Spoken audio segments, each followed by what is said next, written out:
Hello everyone, welcome to our YouTube channel GS career academy. आज है 25 जनवरी 2022 और आज की इस वीडियो में हम बात करेंगे 25 जनवरी के सभी इम्पोर्टेंट करंट अफेयर जो आपके आने वाले एग्जाम्स के लिए ज़रूरी है। अगर आपको इसकी पीडीएफ चाहिए करंट अफेयर्स की तो आप इसको हमारे जीएस कैरियर एकेडमी के टेलीग्राम चैनल से डाउनलोड कर सकते हैं या फिर इसकी लिंक आपको डिस्क्रिप्शन बॉक्स में हम प्रोवाइड करा देंगे। तो स्टार्ट करते हैं पहले करंट अफेयर के साथ। हाल ही में अंतर्राष्ट्रीय शिक्षा दिवस इंटरनेशनल डे ऑफ एजुकेशन किस दिन मनाया गया?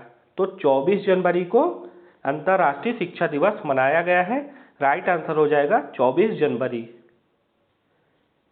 इस बार अंतर्राष्ट्रीय शिक्षा दिवस की थीम क्या थी?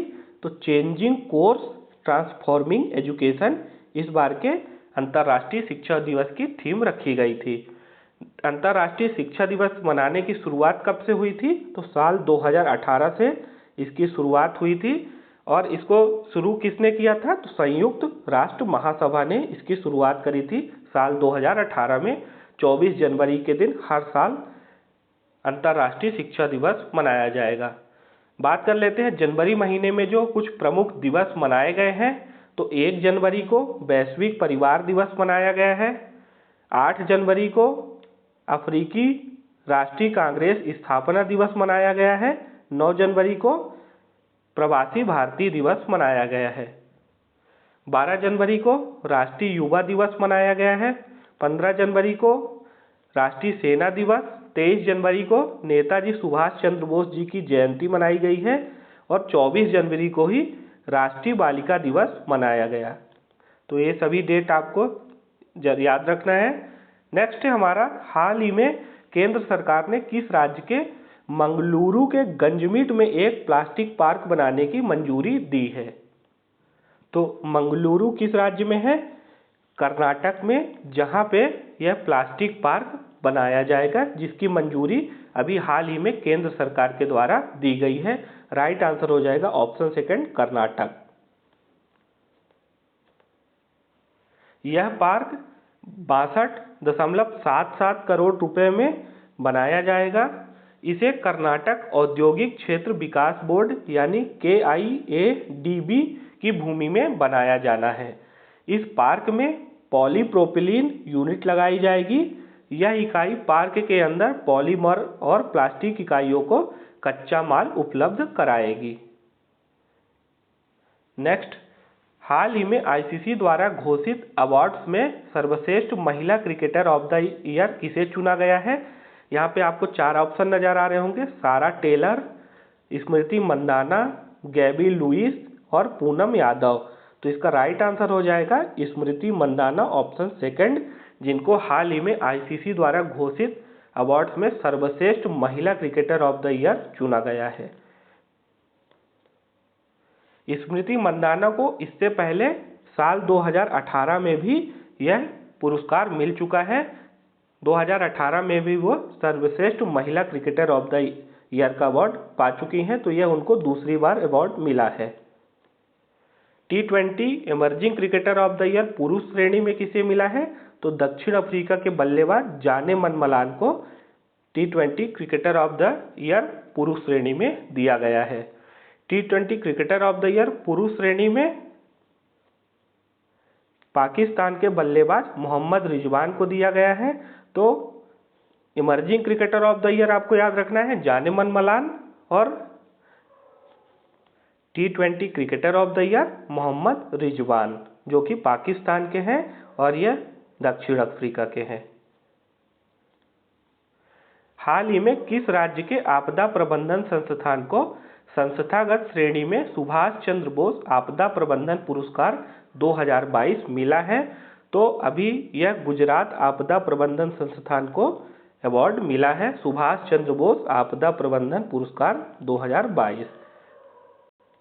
तो आपको याद रखना है कि संस्थान को संस्थागत श्रेणी में मिला है गुजरात को। एक और श्रेणी होती है तो वो भी देख लेते हैं।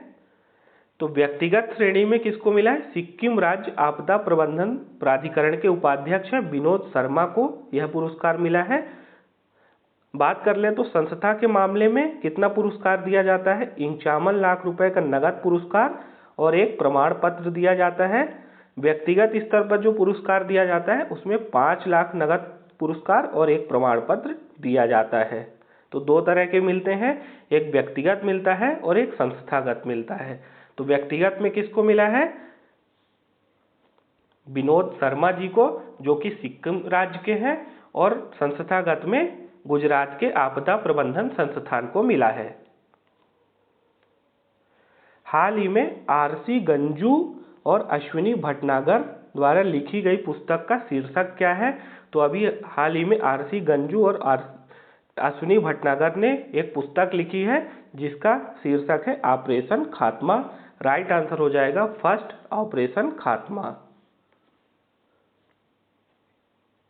बात कर ले तो अभी कुछ हाल ही में जो पुस्तकें लॉन्च हुई हैं, तो एक महत्वपूर्ण पुस्तक है इंडिमिटेबल, जो कि अरुंधति भट्टाचार्य ने लिखी है, उनकी ऑटोबायोग्राफी है। एक है ममता बियॉन्ड 2021, जिसके लेखक है Jayant Ghosh. How the earth got its beauty, ये लिखी है सुधा मूर्ति जी ने। The spirit of cricket in India किसने लिखी है? स्टीव बॉ, जो कि ऑस्ट्रेलिया के क्रिकेटर हैं। मॉडर्न इंडिया लिखा है पूनम दलाल दाहिया ने। तो ये पांचों आपको याद रखना है, जो कि इंपॉर्टेंट है, अभी हाल ही में लॉन्च हुई हैं। हाल ही में हरियाणा और हिमाचल प्रदेश राज्य सरकारों ने नया डैम बनाने के लिए संयुक्त सहमति दी है। तो यह डैम किस नदी पर बनाया जाएगा? इस डैम को सरस्वती नदी पर बनाया जाएगा। तो हरियाणा और हिमाचल प्रदेश की राज्य सरकारों ने संयुक्त सहमति दी है, सरस्वती नदी पर यह डैम बनाया जाएगा। इस डैम का निर्माण किया कहाँ जाएगा? तो हरियाणा राज्य के यमुनानगर जिले में इसका निर्माण किया जाएगा। इसका नाम क्या रखा गया है? तो इसका नाम रखा गया है आदि बद्री डैम। आदि बद्री आपको याद रखना है, इस डैम का नाम है आदि बद्री। बात कर लेते हैं अगले करंट अफेयर की। तो हाल ही में 24 जनवरी को किस राज्य ने अपना स्थापना दिवस मनाया है? तो 24 जनवरी को उत्तर प्रदेश ने अपना स्थापना दिवस मनाया है। राइट आंसर हो जाएगा सेकंड, उत्तर प्रदेश। यूपी ने अपना 24 जनवरी को स्थापना दिवस मनाया है। अभी उत्तर प्रदेश में चुनाव होने हैं, तो वहाँ की कुछ जानकारी ले लेते हैं, जो कि आपके आने वाली परीक्षाओं के लिए महत्वपूर्ण है। ऐसे प्रश्न आपसे पूछे जा सकते हैं। तो उत्तर प्रदेश में टोटल कितनी विधानसभा की सीटें हैं? 403 हैं। 5 राज्यों में चुनाव होने हैं, जिनमें से उत्तर प्रदेश एक राज्य है जिसमें चुनाव होने हैं। फरवरी और मार्च के बीच में यह चुनाव संपन्न होगा। तो उत्तर प्रदेश की बात की जाए तो उत्तर प्रदेश का विधानसभा चुनाव 7 चरणों में होगा, जो 10 फरवरी से शुरू होगा।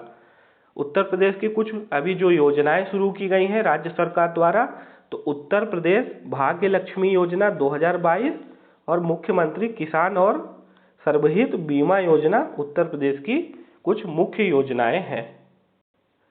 उत्तर प्रदेश के मुख्यमंत्री कौन है मौजूदा? श्री आदित्यनाथ योगी। वहाँ की गवर्नर कौन है? तो आनंदीबेन पटेल।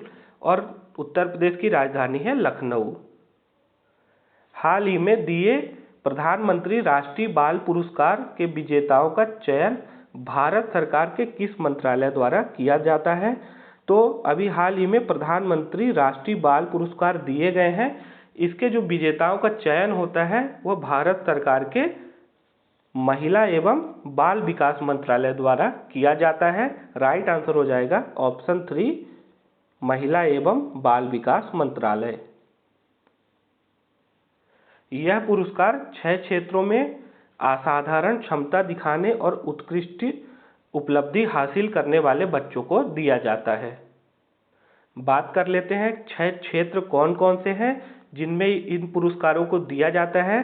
तो पहला है नवाचार, दूसरा है शैक्षिक उपलब्धि, तीसरा है खेल, चौथा है कला एवं संस्कृति, पांचवा है समाज सेवा और छठवां है बहादुरी। यह 6 क्षेत्र हैं जिनमें यह पुरस्कार दिए जाते हैं। नवाचार, शैक्षिक उपलब्धि, खेल, कला एवं संस्कृति, समाज सेवा और बहादुरी।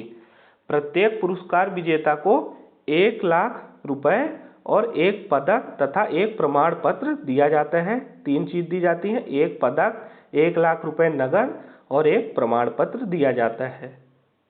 इन पुरस्कारों को देता कौन है?